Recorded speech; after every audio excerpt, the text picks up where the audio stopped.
Alright, well, in today's episode we're going to be taking this Polaroid fun shooter, turning it into a Taser, hopefully. It's an old one that expired back in 2010. Forgive the fan in the background, but it's getting hot. We're just going to take it apart and see what we can do.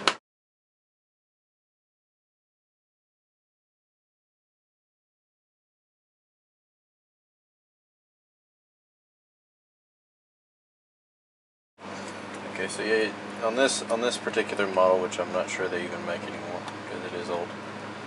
On this particular one, you do want to remove the sticker because that's how you get into the camera, because it hides everything.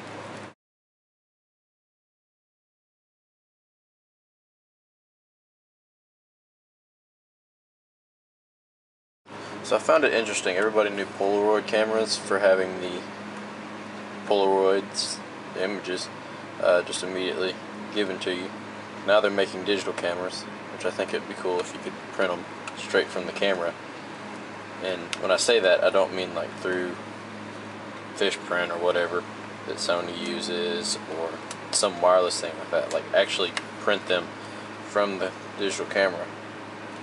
I've always thought that'd be kind of nifty.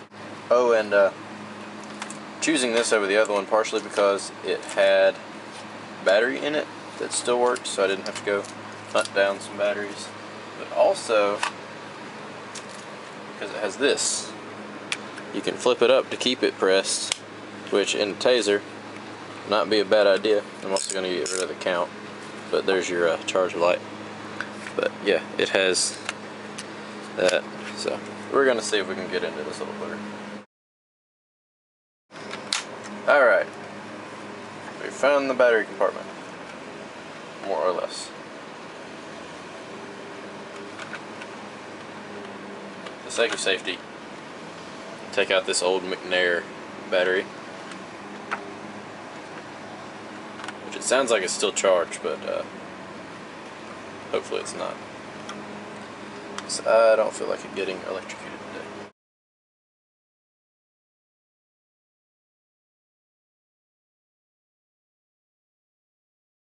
This is obviously not going to be the prettiest Taser anyone's ever seen before, but you never know.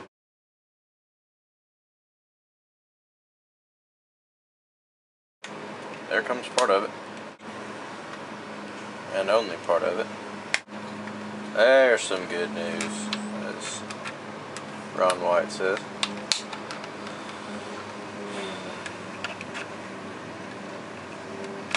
That thing still sounds like it's charged, and that is going to be a nasty wallop if it gets me. Okay.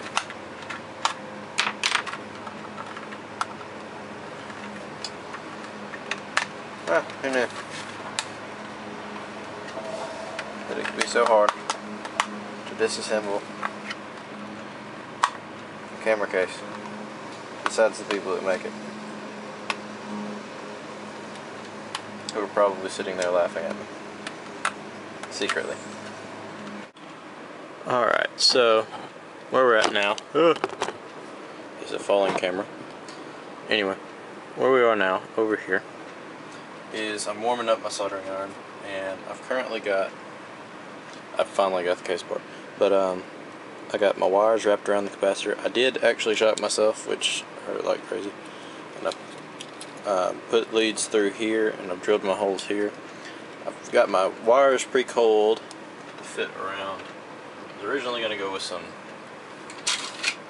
big bolts to go through to give a good shot, but they were a little bit large for the project at hand, so I'm going with these, which should work just as well. But this way I can put them through the casing and just thread it in and then solder it. So with any luck that'll work. So that's where I am now, and I'm going to see if I can put solder on this, but I won't be surprised if I can't, because it is kind of a tight space, and I don't know how well this soldering idea would work. Alright, so now I've done soldered in our nuts. See the wires come from here, run around, kind of inside the casing, kind of mash them down a little bit so it doesn't do anything with the rest of the case, and then just kind of in this cavity, just open through there. I'm going to put some hot glue on them, that way they'll stay, but this way when I set them they should be fairly even and deliver quite a nasty blow, as I've already found out by accident. But yeah, just got to do that, and then put the battery back in, charge it up, and then we'll test it on something. Alrighty, well, as you can see, I've hot glued. Well, you can't really see it, but I did hot glue inside there. You can see the wires through there, and we're about to test it. Probably on this big file that I've used multiple times because it has a stable handle to where I won't get shocked. So we load the battery. Kind of an important part of this. Would have helped if I'd have done it like I was supposed to. So take this, slot it in, and then we put the cover on. And because I'm on camera now, it doesn't want to go on. So do that. Okie doke. There we go. Okay. Priorities, sorry.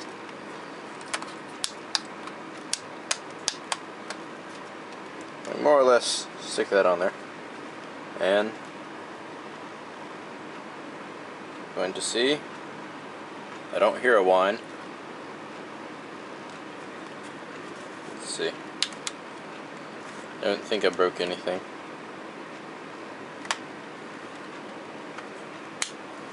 Let's find out.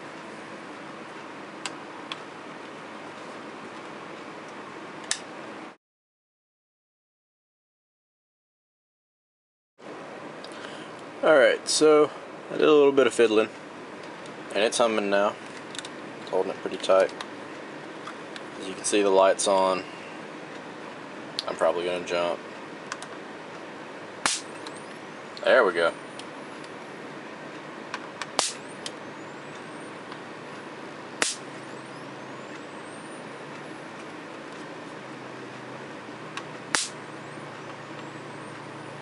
I honestly have no idea why it's just continuous, but hey.